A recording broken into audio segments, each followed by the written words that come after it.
I know. We need to take down Christmas.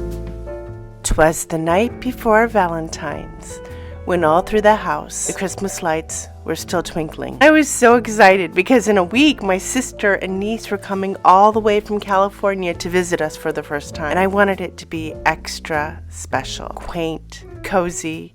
I wanted my log cabin to exude romantic Hallmark movie vibes. Clean, hopeful, and seasonably appropriate. You see, my sister adores Hallmark movies. Also, my niece is kind of worried that I live in a murder cabin, and I really wanted to assuage her fears. They tried to come out in 2020 when we just moved in. They even bought the plane tickets and everything, but COVID happened. And I was so devastated. Fingers crossed nothing goes wrong this time, because I will be so sad. Now, there would never be a Christmas tree in a Hallmark movie past Three Kings Day. So the first thing I need to do is take the freaking Christmas tree down.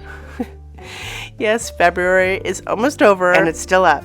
Well, in my defense, I do it for my mental health. I find this portion of winter, the midway between the winter solstice and the vernal equinox, to be the hardest on me mentally. So the twinkly lights really cheer me up. I just really need to invest in some secular twinkly lights. I did, however, intend to have the tree down on Groundhog's Day, but blame it on my ADHD. It's still up 2 weeks later, but we are getting it done now, and that's what's important. Whether putting ornaments on the tree or taking them down, it's always a walk down memory lane. My dad started giving each of his kids Christmas ornaments every year since 1977. When I was 6. In the beginning, in our formative years, the ornaments reflected our blooming personalities, but over time, they signified life events. In other words, this plastic tree loaded with ornaments is the tree of my life. Do you see the daffodils I plucked from the woods? Yeah, that's also a sure sign. It's time for the tree to come down.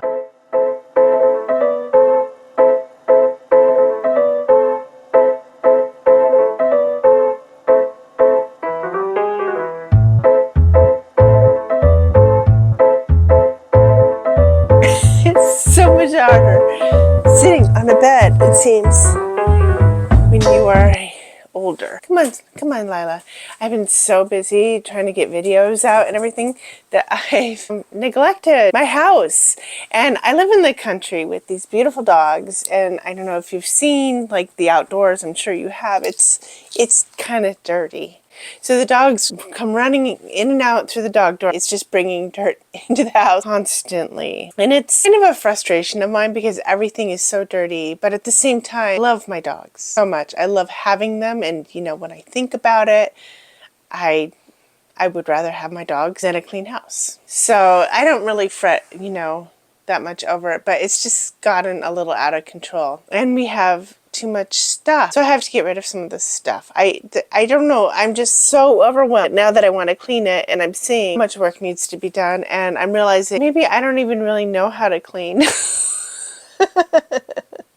We live in a pretty eclectic house. My husband and I, we love to go to estate sales and antiquing, and we buy things that we absolutely love, and then we make them fit into the overall aesthetic. Like the idea of buying a print from Target because it matches my house seems absurd to me. We don't design our house, we just make things fit, and we're pretty maximalist. Over the course of this week, because my niece and my sister are coming, I will be cleaning my house. I hate housework. I hate it. It hurts. This is dirty and I don't like it. But I gotta do it. The first thing we're gonna do,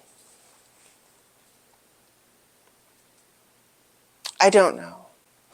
I don't know what to do. I don't even know what to do. I'm so overwhelmed. I have to get my headphones on because with this head, I just can't just clean with that. It's like excruciating to me. It's so hard to me. Cleaning is just awful. So I need to listen to a book. And I've been listening to a really, really, really, really, really, really good book by Barbara Kingsolver called Demon Copperhead. And I've got about 12 more hours in. 12 hours of cleaning should be pretty good. Yeah. First thing we need to do is put the Christmas tree away. So I'm going to bring you upstairs and you can see my hot mess up there.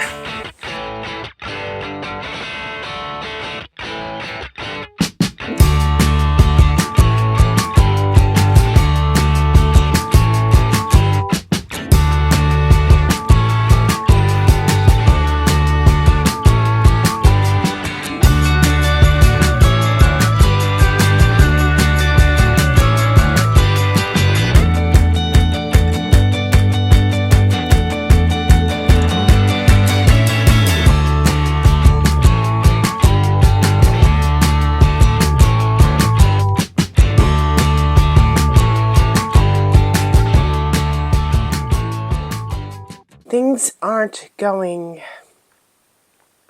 as planned. So, first of all, I got sick. I got really sick. That's why I'm dressed differently right now, because it's actually about 4 days later. My sister and my niece are going to be here. I've been clearing out the closet where they're going to stay, like all of my clothes here. But there's no way I'm going to have them organized to go to the Goodwill or Poshmark or whatever. There's just no way I can get that done. So I'm just going to put them like in a bag. And then, so where I store the Christmas tree, I'm just going to put them in a bag and I'm going to store them. We call that the attic. I'm going to store them in the attic and hope for the best. I'm going to hope that I get it done. And you know what? Actually, you can help me. Would you be interested in me going through all my clothes and trying to determine, where they're going to go, whether they're going to go to the landfill or to the thrift store, the Goodwill or Poshmark or Reds? Would you be interested in that kind of video and actually helping me determine where my clothes should go? If so, leave a comment down below and I will do that video. And if it's something that you want me to do, it will really, really encourage me to go into my attic and get those clothes out and make that video for you.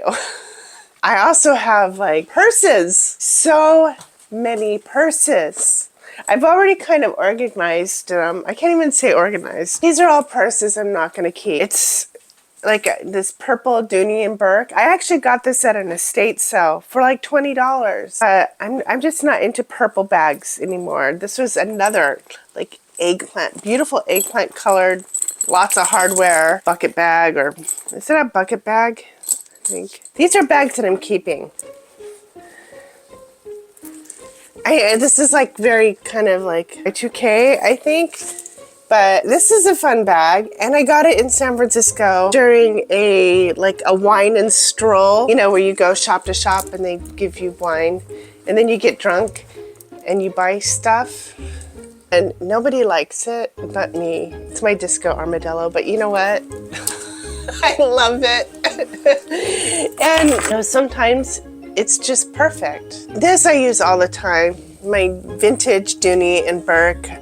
And I'm keeping this one, which kind of goes with the other one. I did shoot a video, but I haven't uploaded it yet, where I go through my different bags. And it's kind of like my journey towards actualization through my handbags. Does that sound interesting to you, or is that just abstruse? Like, for instance, like this bag, this Michael Kors. I can't remember the name of it. This was the first designer bag that I bought, and it pretty much is where I embarked on this journey through Maslow's hierarchy of needs, one handbag at a time. I got this handbag with my first paycheck when I got my job at the insurance company, and I was so proud. I visited this handbag for weeks over at Dillard's. Like, that's where I would go on my lunch break. I would just go to I'd walk over to the mall and go visit this bag. Isn't that insane? I was like 31. I had purses before, but they all came from like the Tuesday Morning store.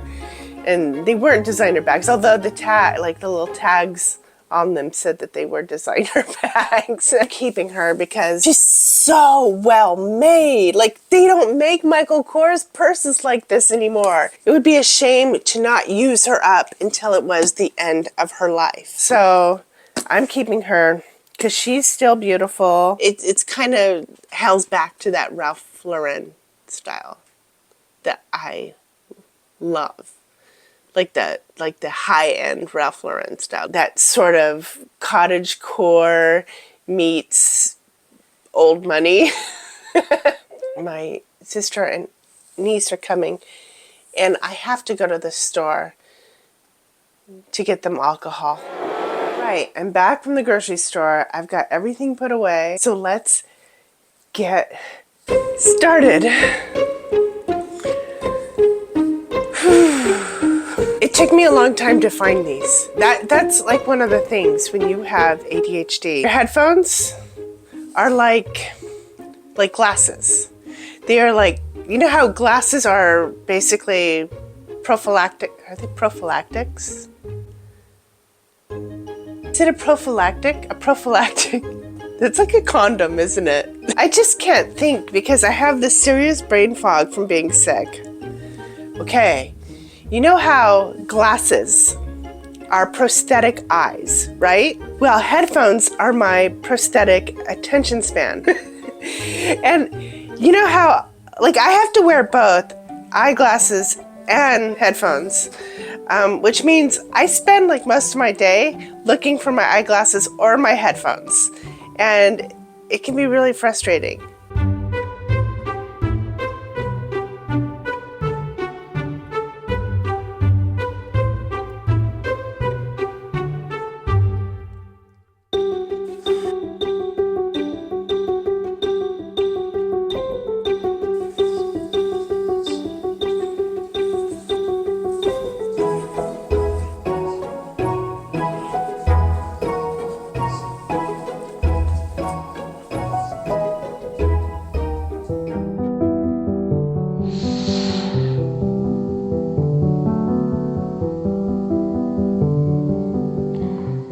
Life is what happens when you're busy making plans. I think that's how it goes.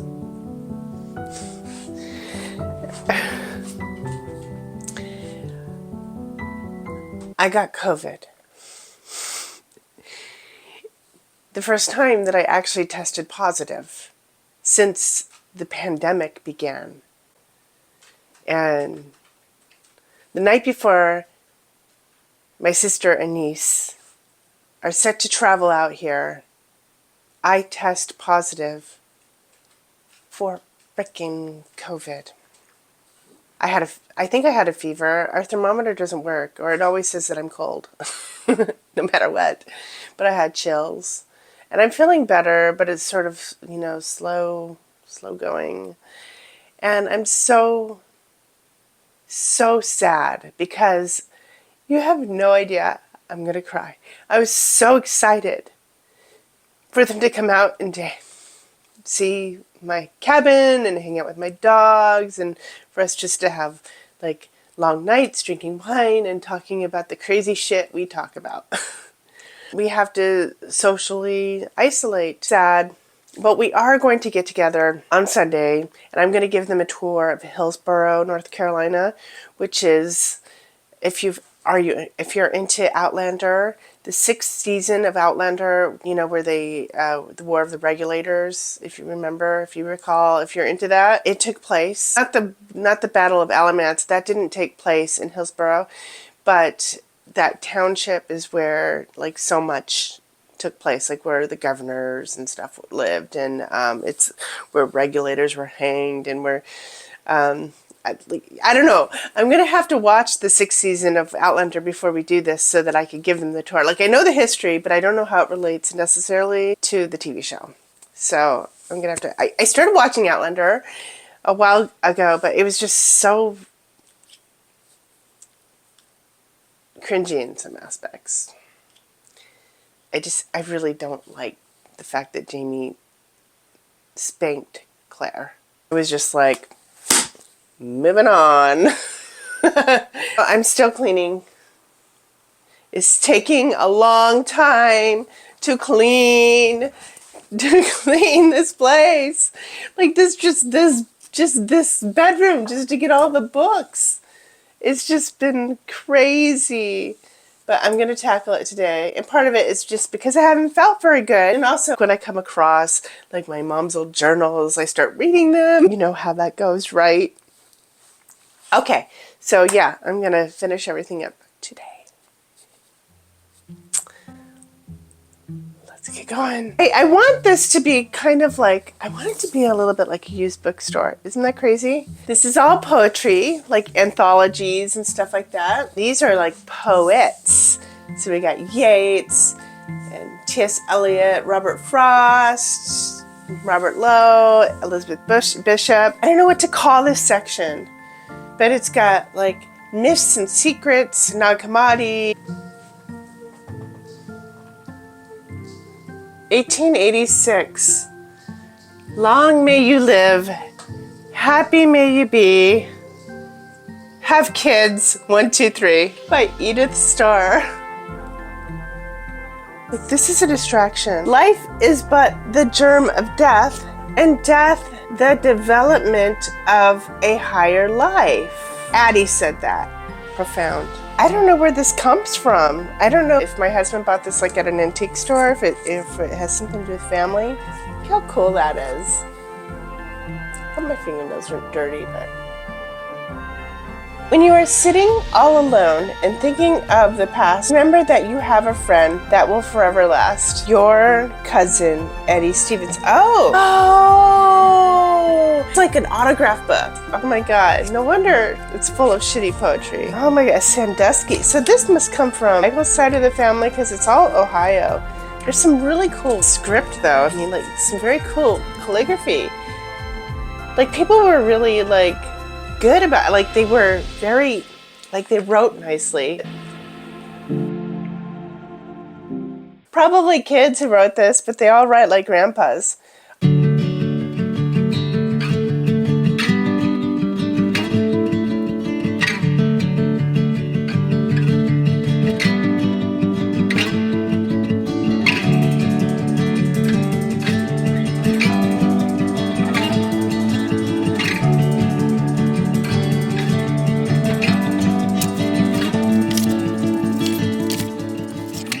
Someday I'm going to paint these guys so that they look like Weimaraners. I'm gonna like paint them like a taupe.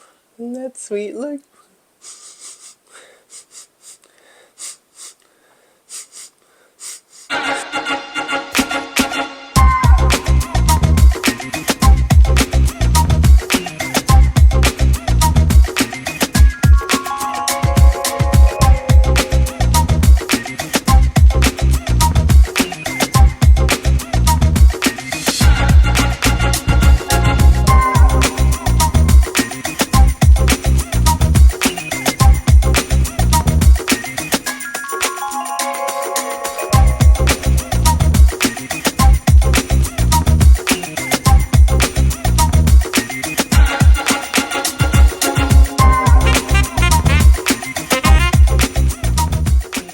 And my niece, she's very creative. So she gifted me this doll and she made me a hat so that we were matching. And she named the doll Bethany, which rhymes with Stephanie. Hi, I'm Bethany.